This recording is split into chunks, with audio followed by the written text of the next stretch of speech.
নমস্কাৰ সকলোকে আজি আপোনালোকৰ মাজলৈ আন এটা ৰেচিপি লৈ আহিছোঁ ৰেচিপিটো হ'ল সজিনা আৰু নৰসিংহ পাতৰ পকৰি তেনেহলে আহক ৰেচিপিটো আৰম্ভ কৰোঁ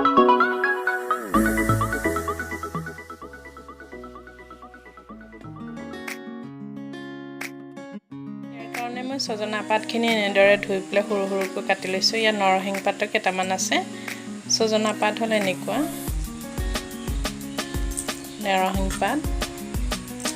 তাৰপিছত বেচন ডাঙৰ সাইজৰ পিয়াজ এনেদৰে সৰু সৰুকৈ কাটি লৈছোঁ কেঁচা জলকীয়া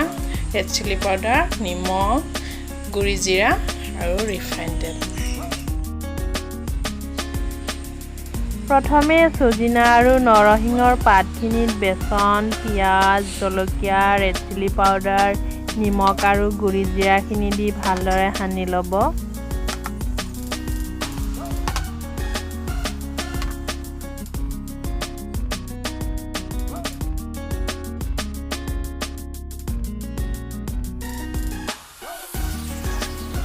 তেলখিনি গৰম হ'লে অকণ অকণকৈ তেলত দি দিব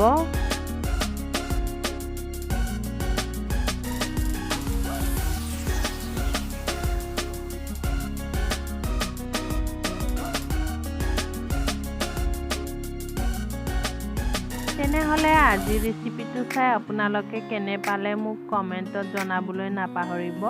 ভাল লাগিলে লাইক কৰিব কমেন্ট কৰিব শ্বেয়াৰ কৰিব আৰু মোক আগুৱাই লৈ যাবলৈ মোৰ চেনেলটো সাবস্ক্ৰাইব কৰিব লগতে কাষতে থকা বেল আইকনটো দবাই দিব যাতে মোৰ আহিবলগীয়া ভিডিঅ'বোৰৰ নটিফিকেশ্যনবোৰ আপোনালোকে পাই থাকে আজিলৈ আহিছোঁ